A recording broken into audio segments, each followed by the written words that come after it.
Hey everybody, welcome to Bible class. This is our last session in this series. Would you join me in the Old Testament book of Ruth? Ruth chapter 1.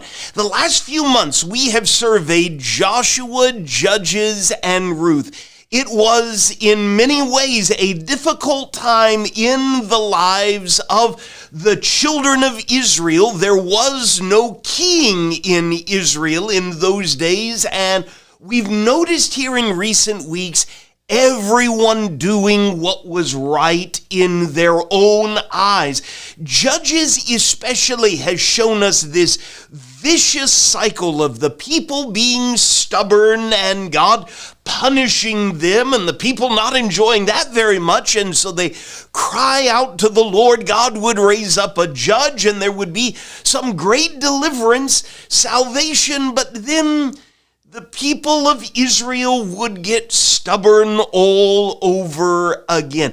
Today in the book of Ruth, we are going down to this area. We're going to start by hearing about some descendants of Abraham who lived in Bethlehem, and because of a famine, they traveled over here into the land of Moab. It is, according to Ruth chapter 1 and verse 1, in the days when the judges ruled. And so, same period of time we have been in. There is a famine in the land, and there's a man of Bethlehem in Judah who leaves and goes to Moab. He takes his wife and his two sons with him. His name is Elimelech. He has a wife named Naomi, and they have two sons who eventually, while they are there in Moab, waiting out this famine, those two sons marry two Moabite women. But here's where it gets tough. Elimelech, the dad, the husband of Naomi, while they're over here in Moab, he died. And not only does he die, but eventually those two sons of Naomi die. They live here in Moab for about 10 years, but while they're there, Naomi doesn't have a husband, and her two sons die.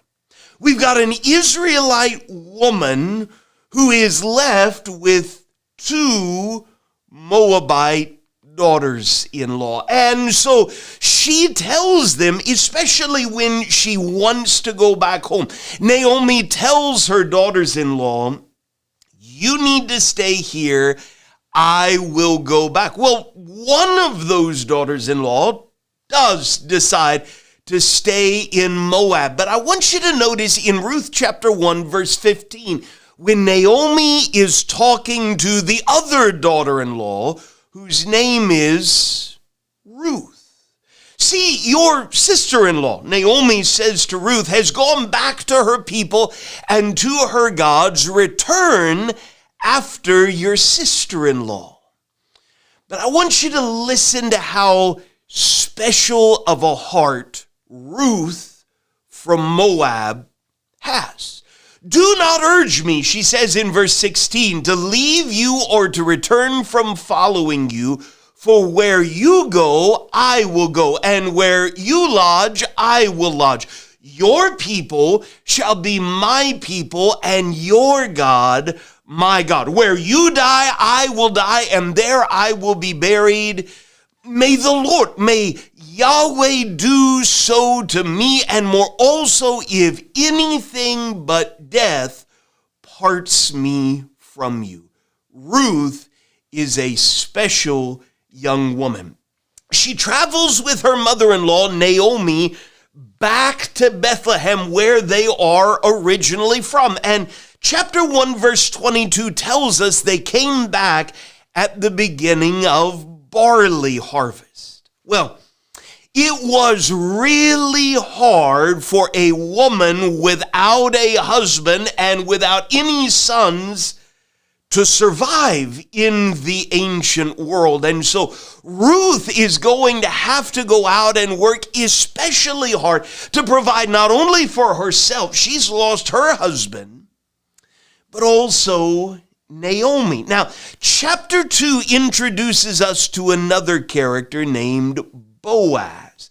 Naomi has a distant relative whose name is Boaz. And Boaz has land. He's well off. Ruth happens to go into the field of Boaz, reaping grain. And they cross paths in Ruth chapter 2 and verse 11 when Boaz asks Ruth, or says to her, all that you have done for your mother-in-law since the death of your husband has been fully told to me, and how you left your father and mother in your native land and came to a people that you did not know before.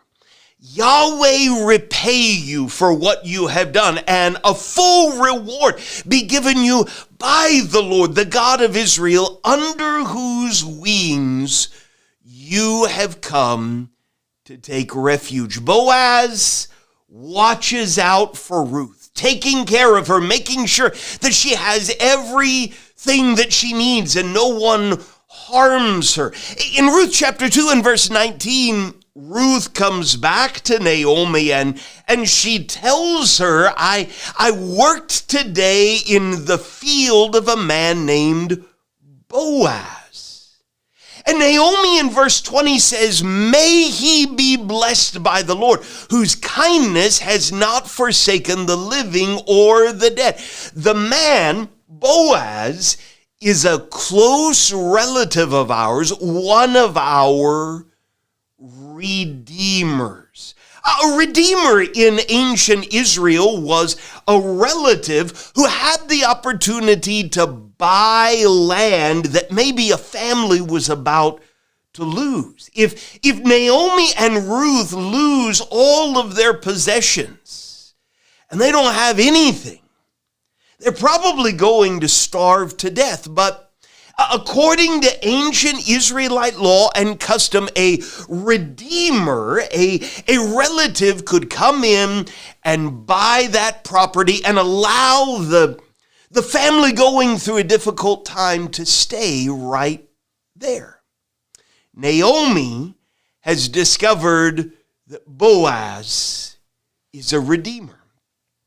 Eventually, Ruth goes to Boaz and she has a request. She asks him in Ruth chapter 3 and verse 9 to spread his wings over her, for you are a redeemer. She is asking him to help her and Naomi and make sure that they have what they need. And Boaz is willing to do that. He cares for Ruth, but there is someone, verse 12, Boaz says, who's even closer to Naomi than him. That man would have the first opportunity to buy this land and take it as his own. And so Boaz the next day sets out to make sure this is taken care of. At first, when that closer relative hears that there's opportunity for more land, he's interested. But when Boaz shares, well, there is Naomi, there's Ruth to take care of as well, that close relative decides maybe not.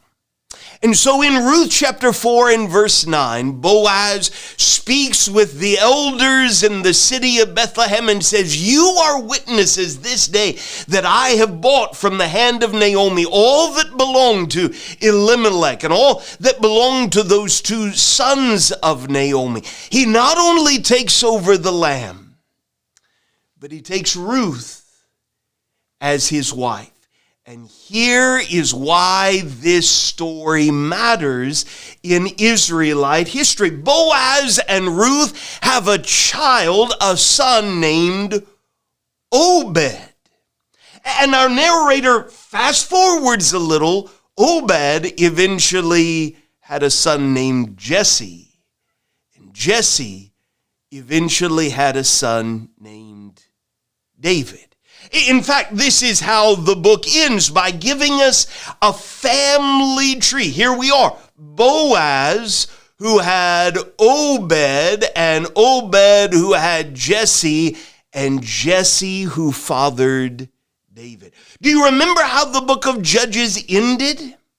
In those days, there was no king in Israel. Everyone did what was right in their own eyes.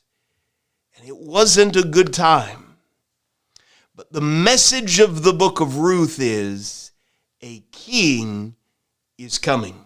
A man after God's own heart. It's just the briefest of overviews. I'm going to kick it over to your in-person class teacher, and together as a class, we'll dig deeper into Ruth. Thank you so much for studying with me all quarter long. Hope you have a great rest of your class and a great rest of this week.